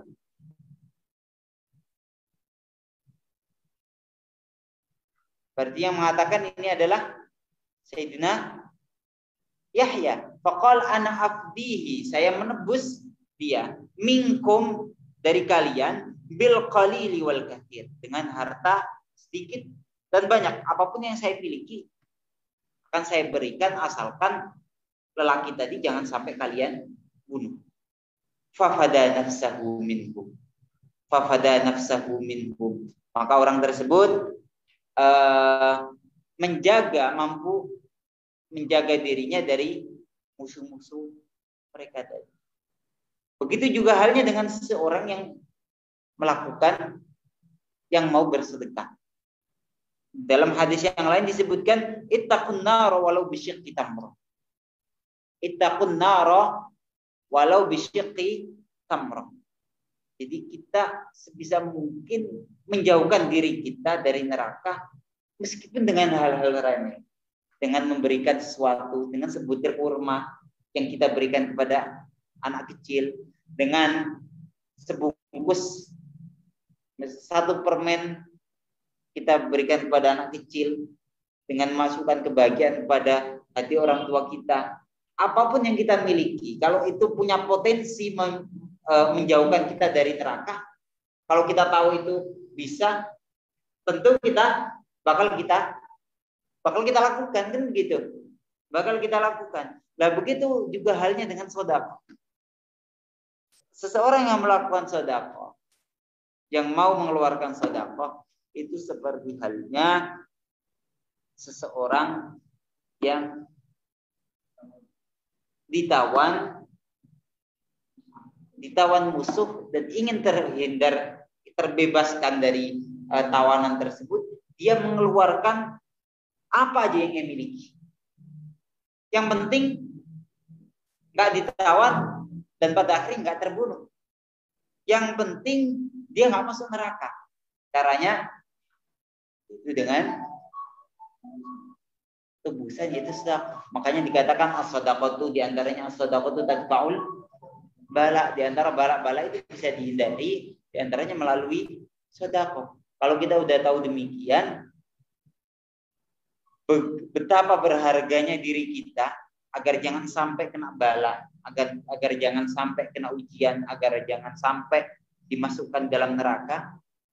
Kalau kita menyadari bahwa diri kita ini sangat berharga dan harus diperjuangkan, ya maka apapun yang kita miliki akan kita keluarkan, kita korbankan agar terbebaskan dari hal-hal yang merusak atau ya menghilangkan eksistensi kita itu tadi. Wa amarukum an tadhkurullaha ta'ala. Nah, makanya tadi ana afdihi minkum bil qalil wal katsir. Makanya ulama-ulama kita atau guru-guru kita itu tipe orang-orang yang tidak menganggap suatu kebaikan kecil, yang tidak menganggap kebaikan kecil sebagai sesuatu yang remeh. Apa aja kalau itu baik, itu berusaha kuat mungkin beliau tidak meninggalkannya. Baik itu seperti yang bersifat sunnah, ibadah-ibadah sunnah, ya menghilangkan duri di jalan, menyingkirkan duri di jalan dan seterusnya. Nah ini tujuannya itu tadi. Tujuannya pada akhirnya bukan untuk siapa-siapa. Tujuannya pada akhirnya adalah kita menebus diri kita agar jangan sampai pada akhirnya terjerumus di tempat-tempat atau terjerumus pada kondisi yang tidak kita inginkan, yaitu di mana kita nanti masukkan neraka atau misalkan kita kena ujian terlebih dahulu. Nah, makanya apapun hadis ini mengajak kita sekalian bahwa apapun sebesar dan sekecil apapun kebaikan, jangan sampai itu kita anggap sebagai sesuatu yang kecil. Bisa jadi sesuatu yang kecil itu yang bisa menebus diri kita, bisa menghindarkan kita dari sesuatu yang tidak kita inginkan. Paham ya? Nah, kalau kita tahu ditawan seperti itu, diculik sama orang, apa aja yang kita miliki, pokoknya apa yang kamu inginkan, baik itu harta saya yang paling kecil sampai harta saya yang paling banyak, akan saya keluarkan. Yang penting saya selamat. Begitu. Nah, gambaran seperti ini itu ya nggak jauh berbeda dengan sebetulnya kehidupan kita dan di mana nanti kita pada akhirnya kembali kan gitu.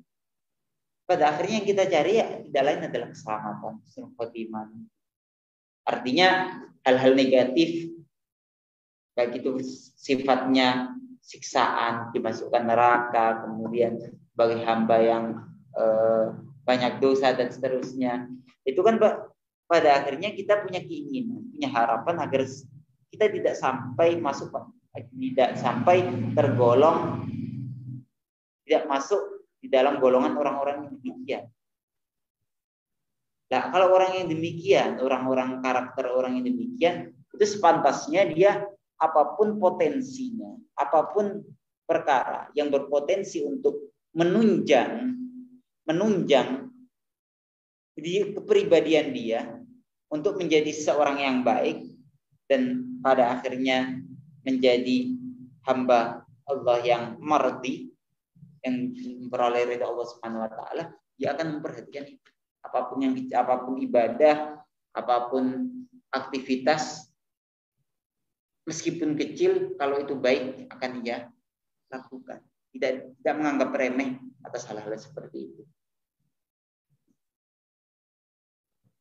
Wa amarakum an tadhkurullaha ta'ala, dan Allah Subhanahu wa taala memerintahkan kalian an tadhkurullaha ta'ala, untuk berzikir kepada Allah Subhanahu wa taala. Fa inna mathala dzalika, sesungguhnya perumpamaan zikir itu kamathali rajulin, seperti seorang lelaki kharajal aduwwu fi istrihi sira'an, seorang lelaki yang diikuti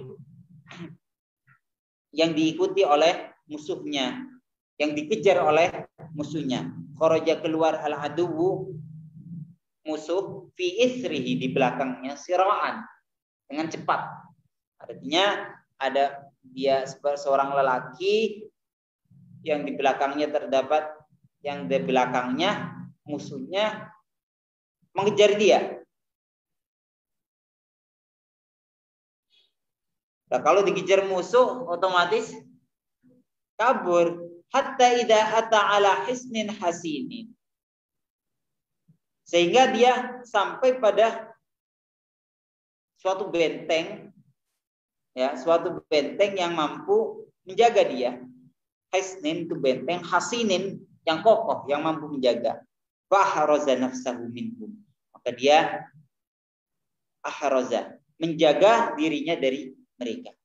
Kadzalikal abd. Kadzalikal abd. Jadi hisn, benteng yang dimaksud di sini adalah zikir. Kadzalikal abd. Begitu juga halnya dengan seorang hamba. La yuhrizu nafsahu minasyaitan. Tidak bisa menjaga dirinya dari setan illa bidzikrillah taala, melainkan dengan zikir kepada Allah Subhanahu wa taala. Paham ya? Jadi perumpamaan seseorang yang zikir, jadi dikatakan zikir itu suatu benteng, Perumpamaan orang kalau zikir itu seseorang, misalkan Z punya musuh namanya Bakr. Z punya musuh namanya Anwar misalkan. Lah Anwar ini sama teman-temannya sebagai musuhnya Z ngejar si Z. Zaid ketika tahu dikejar musuh, ya otomatis kabur, nggak tahu kemana, yang penting bisa terjaga dari musuh. Kan gitu. Lah kalau dia misalkan dalam pelarian kabur tadi menemukan suatu tempat yang tidak bisa dilihat dan tidak bisa dimasuki Anwar dan kawan-kawan, maka di sana dia akan merasakan aman, tenang kan? Karena musuh sudah tidak lagi bisa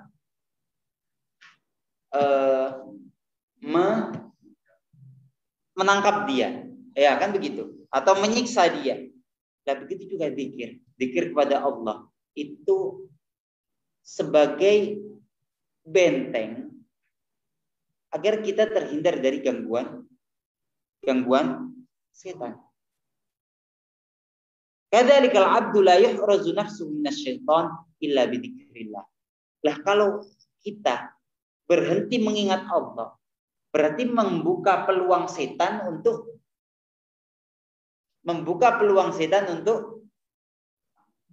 menerkam kita. Jadi selama seseorang itu masih berzikir, tidak akan bisa diganggu oleh setan. Tidak akan bisa diganggu sama setan. Makanya dikatakan juga itu sampai daun pohon itu bisa jatuh.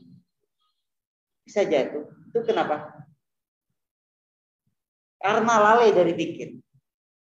Jadi adanya daun pohon yang berjatuhan itu karena daun pohon itu tidak berzikir. Kan kita tahu semua alam semesta ini kan berzikir kepada Allah, tapi dengan caranya masing-masing, kan begitu, ya kan? Lah daun yang itu kalau nggak salah dalam hadisnya ada daun yang jatuh dari pohon itu karena dia lalai. Makanya agar kalau kita ingin diri kita dan orang-orang sekeliling kita bisa terjaga dari apapun, dari keburukan, dari gangguan setan, dari gangguan jin dan seterusnya, atau gangguan orang lain, maka ya kita isi waktu-waktu kita dengan berzikir. Berzikir dalam arti apa? Dalam arti lisan, bukan. Tapi berzikir dengan menghayati lafaz-lafaz zikir. Sementara zikir lisan itu kan sebagai sifatnya adalah penopang, membantu agar hati kita tergerak, terdorong, kan begitu.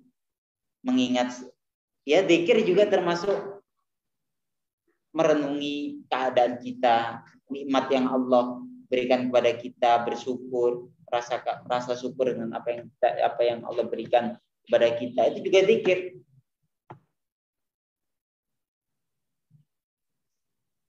Nah, makanya Nabi Muhammad SAW ini disampaikan oleh Dr.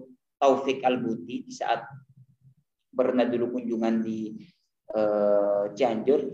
Beliau mengatakan seseorang sangat mungkin dalam setiap waktunya 24 jam sangat mungkin dia tidak ada sedikit pun waktu kosong dari zikir. Jadi sangat mungkin di antara kita ini 24 jamnya diisi zikir. Dan Nabi Muhammad, kata beliau, Nabi Muhammad SAW sudah memberikan pelajaran atau mengajarkan itu kepada kita. Yaitu dengan apa? Dengan Nabi Muhammad mengajarkan sunnah-sunnah kepada umat. Kita perhatikan sunnah-sunnah Nabi Muhammad itu. Kalau perhatikan, apapun aktivitas kita, di situ ada kesunahan yang dicontohkan dari Rasulullah. Kita mau masuk masjid, ada baca doa dulu gimana? Allahumma ftahli abwaaba rahmatik. Kita mau tidur, kita mau ke kamar mandi, malah kita ke kamar mandi juga doa Allahumma inni a'udzubika minal khubuthi wal khaba'is. Nanti kita keluar doa lagi Allahumma alhamdulillahilladzi afani minal adza wa afani. Begitu juga nanti sampai aktivitas kita sebelum makan, sebelum minum, setelah makan, setelah minum, mau belajar, setelah belajar, mau tidur. Artinya seseorang kalau mau melaksanakan sunnah-sunnah Nabi Muhammad, sudah barang tentu hati dia akan selalu terpaut dengan Allah Subhanahu wa taala. Tapi dengan sunnah-sunnah itu dilakukan tentunya dengan penuh penghayatan, menghayati misalkan ketika keluar dari kamar mandi misalkan alhamdulillahilladzi afani minal adza wa afani. Ya, dengan menyadari dan menghayati makna dari setiap doa yang ia baca.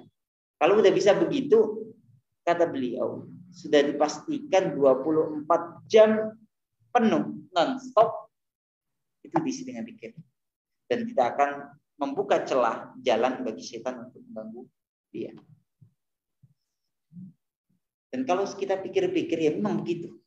Kita pikir-pikir, iya betul juga ya. Maksudnya dalam artian setiap kegiatan aktivitas kita itu semuanya Nabi Muhammad memberikan contoh dan ada sunnah-sunnah yang bisa dilakukan, diterapkan di dalam aktivitas itu. Dari awal kali bangun, makan, keluar rumah, masuk rumah, keluar masjid, masuk masjid, masuk kamar mandi, keluar kamar mandi, masuk pasar. Nah itu kalau benar-benar kita mampu menerapkan dengan baik, kita mampu benar-benar menerapkan secara totalitas, ya begitu. Pada akhirnya insya Allah kita akan tergolong orang-orang yang minadzakirin, benar-benar berzikir di setiap waktu. Ya mudah-mudahan Allah memberikan taufik kepada kita sekalian. Ya karena kembali lagi teorinya memang begitu, tapi prakteknya berbeda. Teorinya begitu, prakteknya berbeda. Kita nggak bisa kita tidak bisa mengendalikan diri kita. Kita tidak bisa mengendalikan diri kita. Yang ada kita pingin begitu, terkadang nafsu kita berbalik. Kan begitu.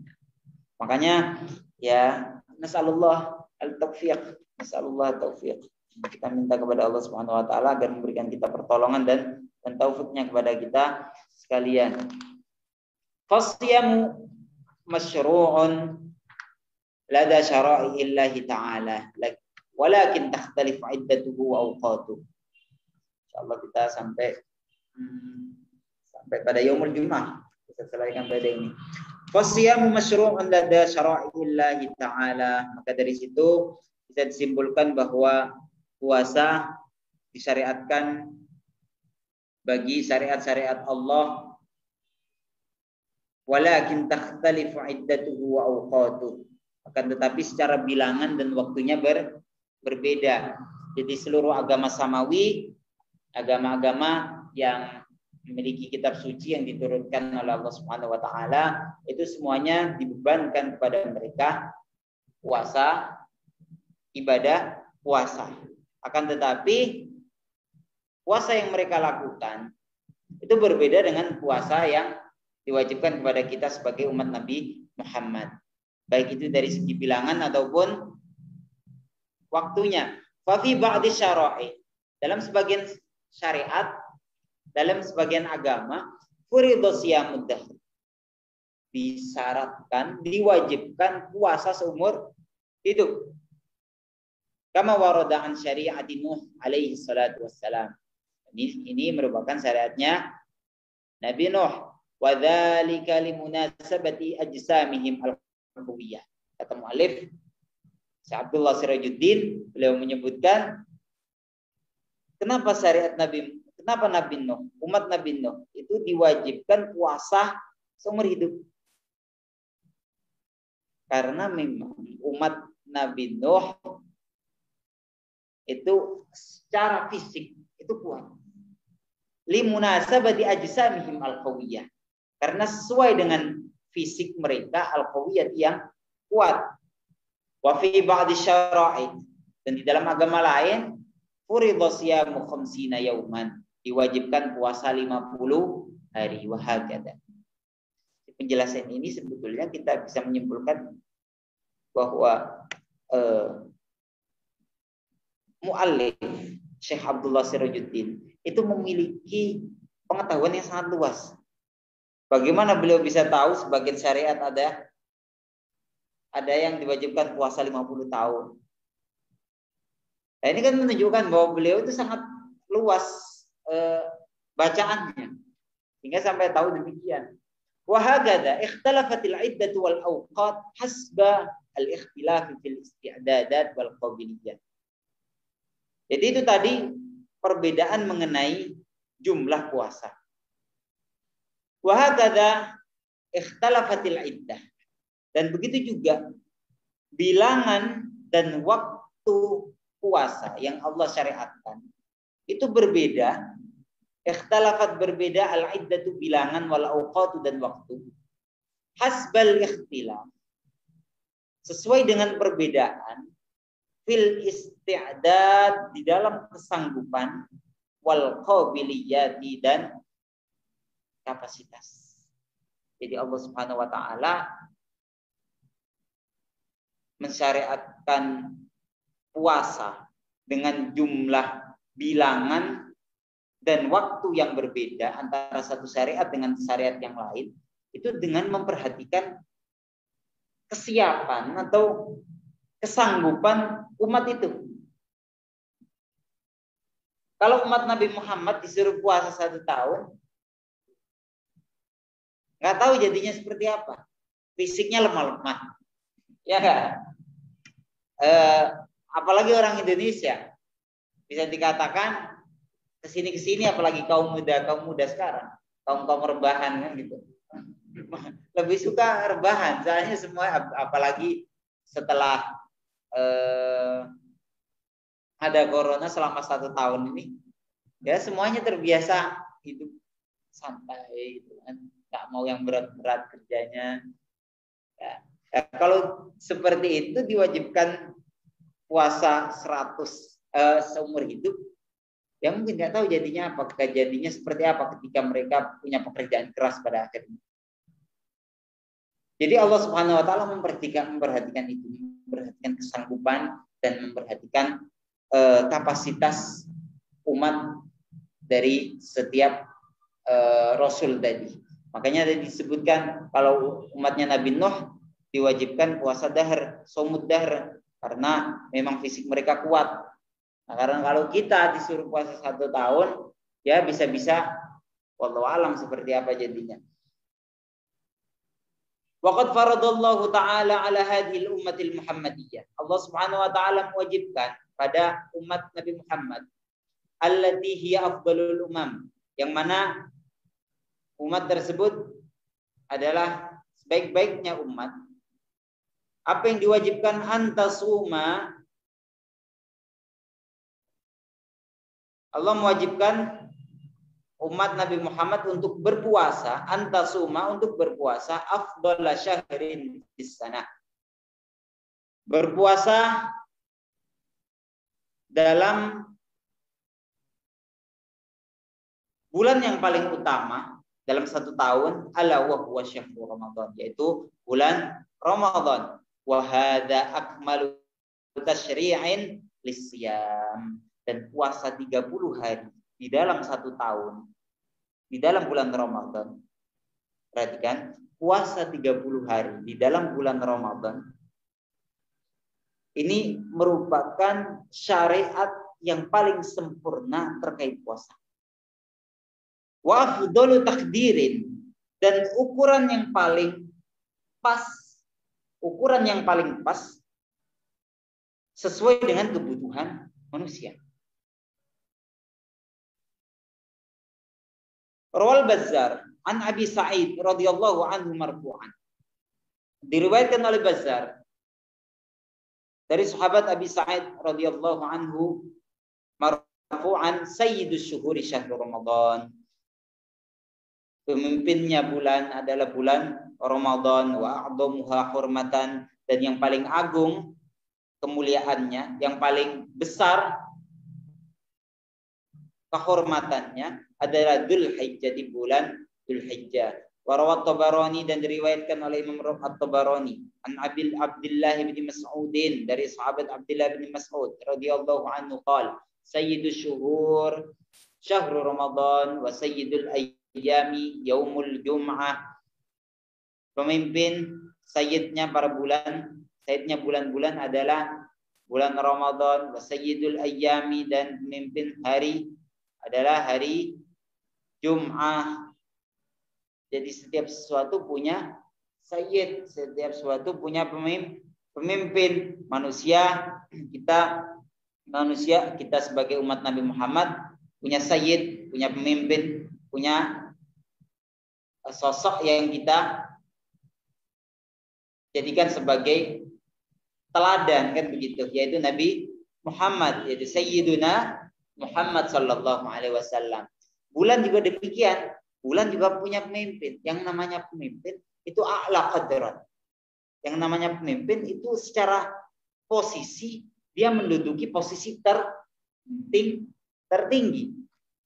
La sayyidus syuhur. Ramadan juga Ramadan ini menduduki posisi tertinggi di antara bulan-bulan yang lain. Itu juga hari Jumat. Hari Jumat hanya dikatakan di dalam hari Jumat itu ada satu waktu di mana seseorang tidak mungkin berdoa di dalamnya dan ditolak, atau tidak, dan seseorang yang menempati waktu tersebut doanya pasti terkabulkan. Malam di Jumat juga disunahkan untuk memperbanyak salawat kepada Nabi Muhammad, begitu juga seterusnya. Nah, sepertinya ini ada, kalau saya pahami, ada kaitannya dengan as-sayyid.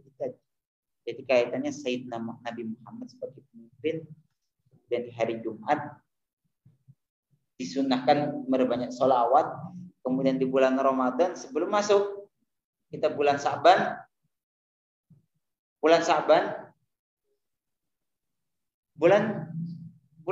memperbanyak salawat, karena di bulan Sa'ban di situ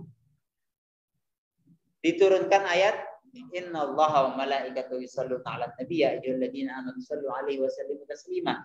Nah, kemudian masuk dalam Al-Qur'an, masuk bulan Ramadan, kita masuk pada syahrul Quran. Nah, syahrul Quran, Quran hubungannya kepada siapa? Hubungannya kepada Nabi Muhammad juga. Makanya kalau kita perhatikan dari Sayyidul Ayyam, Sayyidul Syuhur, kemudian Sayyidul Anam, Nabi Muhammad Sallallahu Alaihi Wasallam, itu semuanya terkumpul pada bulan Ramadan, terlebih hari Jumat bulan Ramadan. Maka kalau misalkan hari Jumat bulan Ramadan itu terkumpul semuanya. Sudah masuk Sayyidul Ayyam hari Jumat, Sayyidul Asyhar. Kemudian di situ ada banyak kesunahan-kesunahan yang kaitannya dengan Sayyidul Anam, yaitu Nabi Muhammad Sallallahu Alaihi Wasallam.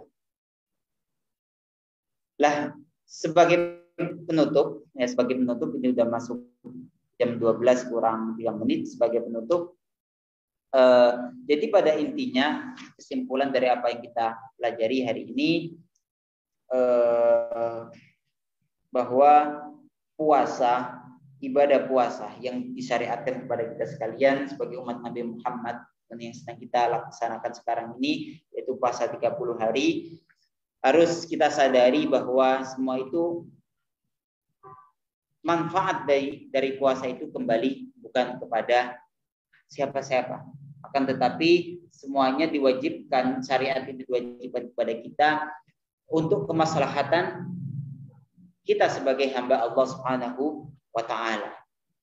Karena di dalam puasa kita diajarkan, atau ending puncak dari puasa yang kita lakukan, yaitu pada akhirnya insya Allah kita akan sampai pada derajat takwa, di mana di situ di dalam ketakwaan, di dalam terdapat beberapa perlindungan. Ibadah puasa yang menciptakan, yang akhirnya berdampak pada ketakwaan, ini di dalamnya terdapat beberapa perlindungan, dan itu semuanya kembali kepada kita. Wiqayatul jism, wiqayatul jawarih, wiqayatul uqul, wiqayatul qulub, dan seterusnya. Dan itu pada akhirnya yang kita peroleh dari ibadah ini adalah kebahagiaan, baik dunia ataupun di akhirat. Bahagia nyata, badan sehat. Oh, ini satu-satunya kebahagiaan yang kalau hilang, kenikmatan yang lain dan kita nggak bisa merasakan. Kesehatan. Wa wiqayatul jawarih, anggota badan, kemudian akal. Nah, akal, hati juga. Ini kan semuanya inti dari kebahagiaan kita. Kebahagiaan kita yang nggak lepas dari itu. Badan sehat, pikiran tenang, hati bersih, udah selesai. Kalau udah seperti itu pasti bahagia. Sudah dipastikan bahagia.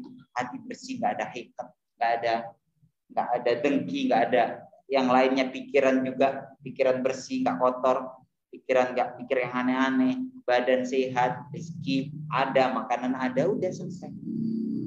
Dan ini yang diinginkan dari puasa, itu agar kita bisa mencapai hal-hal yang barusan saya sebutkan tadi. Dan puasa ini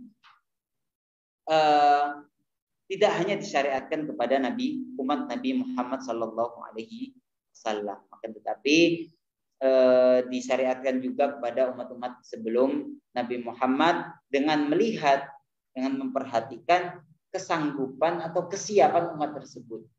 Makanya secara bilangan, dan waktu itu berbeda antara satu umat dengan umat yang lain. Di mana umat Nabi Muhammad puasanya 30 hari di bulan Ramadan, umat yang lain ada yang 50 hari, umat lain juga ada yang puasa shaumud dahr sepanjang umur. Dan yang perlu kita ingat terakhir, jadi syahrul Ramadan itu syahrul Quran. Maka saya harap bagi teman-teman, ya kalau waktu-waktu kosong daripada nganggur atau itu atau yang lain, kalau memang nggak ada kegiatan loh ya, nggak ada kegiatan dalam arti misalkan kerja jangan dibilang itu bukan ibadah, kerja juga ibadah kalau bagi yang kerja. Kalau yang punya tanggungan nafkah daripada minta-minta daripada yang lain, itu kan makanya di situ ibadahnya ibadah orang yang punya tanggung jawab ya bekerja. Nah kalau misalkan yang kosong-kosong, misalkan nggak ada kegiatan, ngapain? Ya sebisa mungkin kita isi dengan ngaji. Dengan kita ngaji. Seperti dikatakan dalam hadis itu, la man saghalahu dzikri, man saghalahu dzikri wal Qur'an an mas'alati a'taituhu afdala ma tu'ti as-sa'ilin atau kama qala. Jadi di antara fadilah atau keutamaan yang seseorang yang perbanyak membaca Al-Quran dan perbanyak zikir, itu dia nggak perlu minta.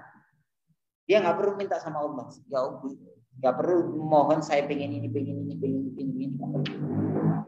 Bukan berarti doa kita tinggalkan, tetap kita doa. Tapi ada satu keistimewaan atau kelebihan bagi orang yang senantiasa di dalam waktunya diisi dengan zikir dan baca Quran, yaitu apa yang terbesit di dalam hatinya tanpa diucapkan, tanpa dilantunkan melalui doa, insya Allah Allah berikan yang terbaik melebihi apa yang dipanjatkan orang-orang lain melalui doanya. Atau itu afdalama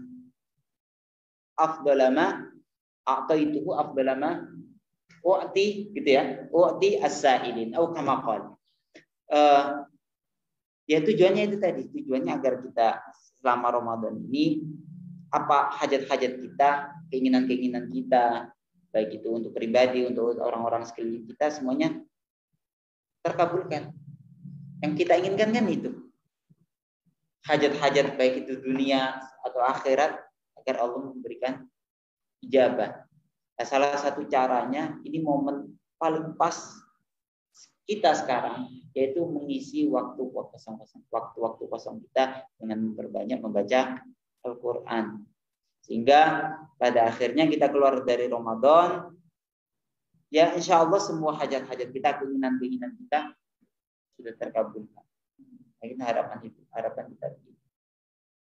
Baik, saya kira mungkin dalam kesempatan kali ini hanya ini yang bisa saya sampaikan. Mudah-mudahan bermanfaat. Pada pertemuan yang akan datang insya Allah kita lanjutkan pada al-fasl tsani fi fariidati siyami syahri Ramadan. Wallahu a'lam bissawab. Nakhtim bi qira'ati kafaratul majlis. Bismillahirrahmanirrahim. Subhanakallahumma wa bihamdika asyhadu an la ilaha illa anta astaghfiruka wa atubu ilaik. Wa sallallahu ala sayyidina Muhammadin nabiyil ummi wa ala alihi wa sahbihi wa baraka wa sallam. Walhamdulillahi rabbil alamin. Wassalamualaikum warahmatullahi wabarakatuh.